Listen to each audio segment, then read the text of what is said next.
இதுக்கு தான் இன்னைக்கு தீர்ப்பு அளிச்சிருக்காங்க. கட்டுறியா இல்ல ஜெயிலுக்கு போறியா? இதெல்லாம் ஒரு ஸ்டேட்மெண்ட் வந்து நிக்குதுன்னு வச்சுக்கோங்க. ஆனா சிஸ்டம் ஆனா ஐயோ தடுக்கிறான்னு சொல்லிட்டு அந்த பணத்தை முழுசா நாமளே வச்சுக்கணும் ஆசைப்படுறானா அவன் யாரு?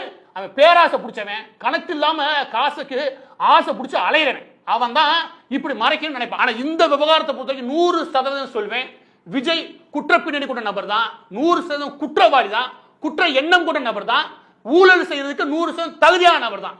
அந்த ஊழலுக்கான ஒரு சின்ன சாம்பிள் தான் இது. இவர் வருஷம் ஃபுல்லா திருடி இருக்காரு, அந்த திருட்டுல ஒரு பகுதி தான் வெளியே வருது. எனவே இவரோட எண்ணம் ஆரோக்கியமானலாம் கிடையாது. பதிவோட இறுதியாக விஷயத்தை சொல்றீங்க. இவர் என்ன சொல்றாருன்னா, நான் தூய சக்தி.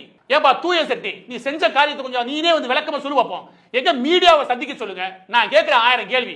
இந்த மீடியாவை சந்திக்காம எங்கிட்ட ஒளிஞ்சுக்கிட்டு நமக்கு பதிலாக நம்ம ரசிகர்களை தூண்டி விடுன்ற மனதில் இருக்கு பாருங்க. இதுதான் இங்க இருக்க பெரிய பிரச்சனையே.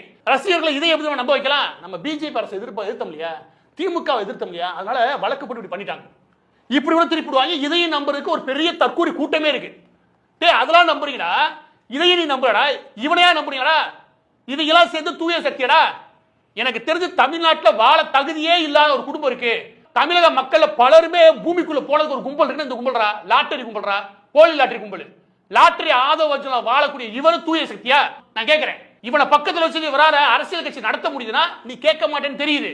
ஏங்க அவரை பக்கத்தில் வச்சிருக்கீங்க, நேர்மையை பத்தி பேசுறீங்க அப்படின்னு கேட்க மாட்டேன்னு தெரியுது.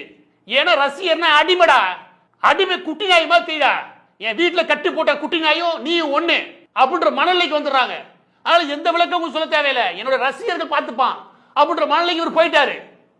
இது நாடா வேற எதுமா? நான் கேட்கிறேன். இன்னைக்கு வந்துள்ள தீர்ப்பு இருக்கு இல்லையா, 100% விஜய் அவர்கள் குற்றவாளி தான். இதுக்கு சிறைக்கு போனா கூட அவர் ஒரு குற்றவாளி தான்.